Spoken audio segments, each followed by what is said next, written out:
அடுத்ததா 1992ல வெளிவந்த மன்னன் படம்.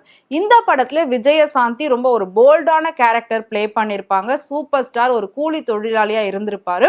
அந்த காலகட்டத்துல ஜெயலலிதா அம்மையார் அவர்கள் சிஎம்மா இருந்திருக்காங்க நம்ம தமிழ்நாட்டுல. ஸோ ஏற்கனவே சூப்பர் ஸ்டாருக்கும் நம்மளோட ஜெயலலிதா அவர்களுக்கும் நிறைய வார்த்தை போர்லாம் நடந்திருக்கு. ஸோ இன்டைரக்டான ஒரு வார்த்தை போர் எல்லாமே நடந்திருக்கு. ஸோ நிறைய விஷயம் நாம கேள்விப்பட்டிருப்போம். இவர் காரை விட்டு இறங்கி விறுவிறுன்னு அந்த தெருவுல நடந்து போனதா இருக்கட்டும். சோ இந்த மாதிரி நிறைய இன்சிடென்ட் இவங்க 2 பேருக்குள்ள நடந்திருக்கு. இதுல ரஜினி ஒரு டயலாக் பேசியிருப்பாரு. அதாவது விஜயசாந்தியே கல்யாணம் பண்ணிட்டு இருப்பாரு.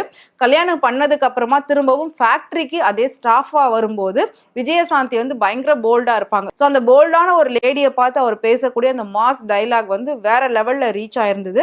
சோ என்ன அப்படின்னா, பொதுவா அவர் சொல்லுவாரு, பெண்களை நான் எப்பவுமே மதிக்கிறவன், மதிப்பு கொடுக்கிறவன் தான். சோ ஒரு பெண் அப்படின்னா ஆண்களை மதிக்கணும், ஆண் அப்படின்னா பெண்களை மதிக்கணும் அப்படின்னு சொல்லியிருப்பாரு. ஒண்ணு மட்டும் தெரிஞ்சுக்கங்க, பொம்பளைங்களை மதிக்கிறவன் தான் ஆம்பளை. இதை தாண்டி பெண் அப்படின்னா அடக்கம் வேணும் அப்படின்ற ஒரு வார்த்தையும் பேசியிருப்பாரு. இது அப்போ எல்லாருமே பேசினது ஜெயலலிதா அவர்களை தான் இவர் தாக்கி பேசுறாரு.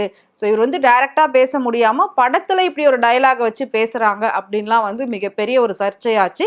என்னதான் சர்ச்சையானாலும் இது மிக பெருசா ரீச்சும் ஆச்சு அப்படின்னே சொல்லலாம். அதே மாதிரி காக்கி சட்டை இந்த ட்ரெஸ் பாத்தீங்கன்னா சூப்பர் ஸ்டார் போட்டதுக்கு அப்புறம் தான் ரொம்ப ஃபேமஸ் ஆச்சு. அதுக்கப்புறம் ஆட்டோக்காரங்க எல்லாருமே ரொம்ப விரும்பி போட ஆரம்பிச்சாங்க. அது வரைக்கும் ஒரு யூனிஃபார்ம் அப்படின்னு நினைச்சதை அதுலயே ஒரு ஸ்டைல் காட்ட முடியும், அதுலயும் ஒரு அழகு இருக்கு, அது போடுறதோ ஒரு அழகுதான், அதுதான் நம்மளோட உடை அப்படின்லாம் சொல்லி நிறைய பேர் அதுக்கப்புறம் ரெகுலரா காக்கி சட்டைகள் போட ஆரம்பிச்சாங்க. ஸோ அந்த படத்துல அந்த காக்கி சட்டை போட்டியே இவர் வேற லெவல்ல ஸ்டைல் எல்லாம் காட்டியிருப்பாரு.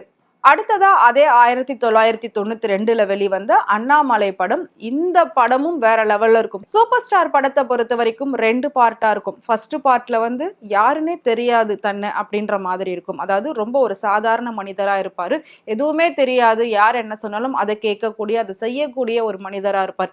அப்படியே செகண்ட் பார்ட் போறப்போ அவரோட அந்த முன் ஜென்மம், முன் காலம் அதெல்லாம் தெரியும் போது வேற மாதிரி ஒரு சூப்பர் ஸ்டாரை நம்மளால பார்க்க முடியும். அதனாலதான் அவர் இன்னைக்கு வரைக்கும் நடிப்புல தனித்துவம் வாய்ந்தவரா நின்னுட்டு இருக்காரு.